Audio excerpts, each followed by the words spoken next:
Hello, ladies and gentlemen. For this lovely Valentine's, I thought I'd pick a fitting theme for your bite-sized topic video about the concept of kit marriages. Units that are so well in tune with each other that if you separate them from each other, the result would be catastrophic, either through self-destruction of one side or both. These oddball pair of couples that usually don't have much to do in lore, they are either pining one-sidedly or they reciprocate their strengths and weaknesses with each other. This beautiful synergy is a lovely bond of god-slaying damage, the likes nobody has ever seen. Romance is truly in the air in this zero cycle. In no particular order, here are the 5 kit marriages in Starrail that will make you believe that love conquers mechanical fathers, emanators, and sturdy traffic lights.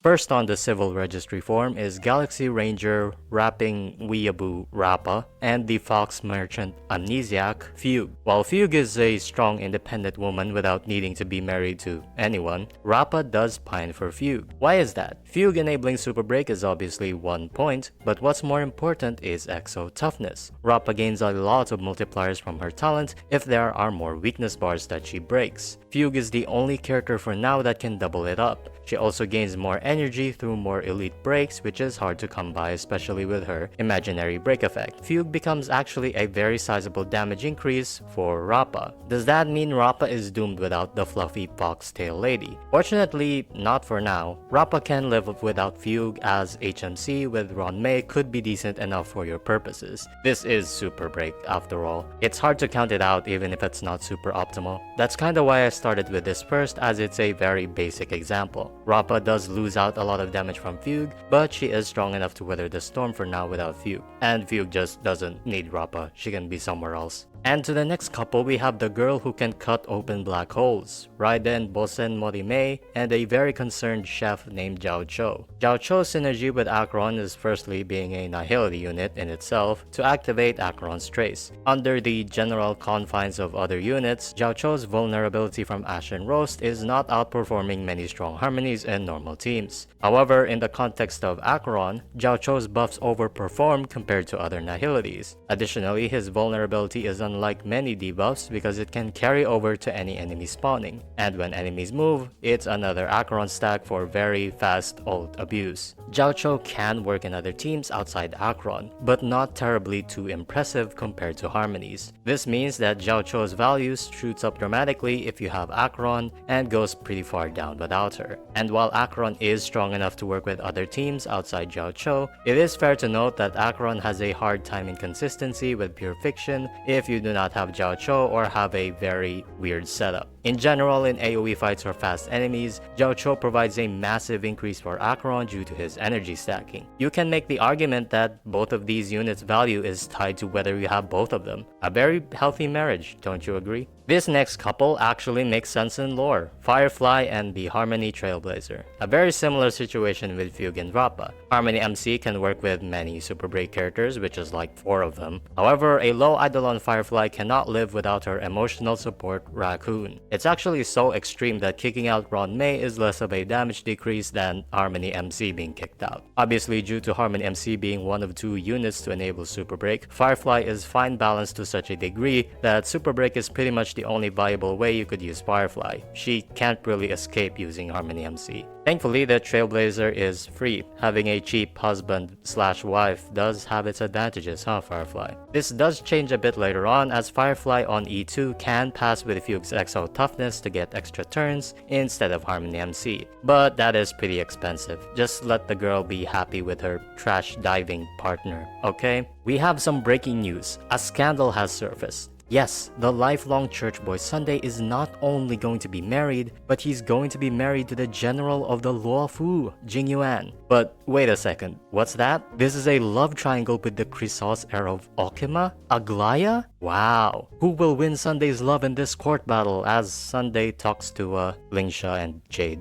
The girls are fighting, and yes, by that I mean Aglaya and Jing Yuan, on who takes the devout and religious Sunday's hand in marriage, while Sunday continues to chat with Lingsha about the fine weather and how you could use her as a carry in pure fiction. Both Aglaya and Jingyuan have a very strong argument. For Jingyuan's case, without Sunday, his Lightning Lord is very clunky and too slow. Uniquely, Lightning Lord is so uninteractive with the fact that you can't advance it very well. The energy is a good help, and extra skill points never hurt anybody. The damage drop-off of Jingyuan with and without Sunday is really high, to the point that you can barely clear without him. But what about the beautiful Aglaya? For Aglaya, the energy is the biggest factor in all of this. The performance jump with or without Sunday can be life or death, and with only Ting Yun as your alternative, you may be cooked without Sunday. Additionally, Aglaya's speed stacks build up much faster, and Aglaya's team compositions become more varied with Sunday, either as a depth collector or a damage driver. Simply put, I couldn't choose one or the other for this list. Both Aglaya and Jingyuan are painful without Sunday, and many of their mechanics become clunky to the point that you may question its viability. But hey, at least Aglaya can get her E1 to be independent of Sunday. That at least makes her less reliant than Jingyuan, who even at E6 still really wants Sunday. Old kit designs. Let's end this list of couples with two very big ladies. Boom. On one side, you have the manipulating deadbeat Mother Kafka, and on one side, you have the emotionally intelligent, kinda suspicious sounding Black Swan. What else can there be said, really? The DOT archetype is so insular and has so few options that without these two characters, it's night and day if you want to play DOT.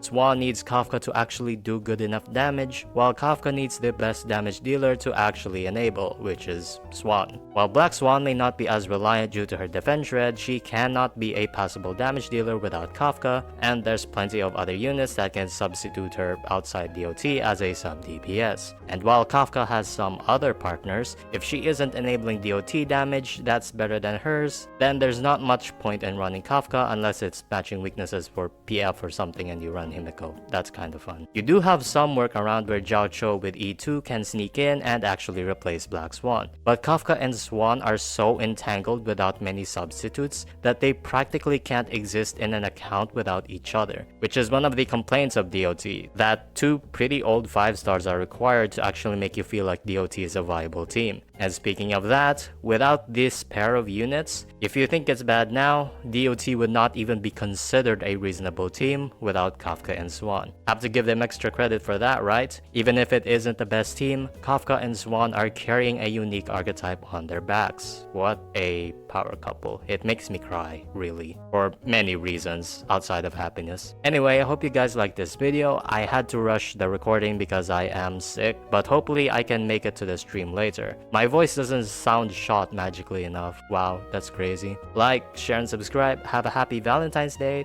and I'll see you later.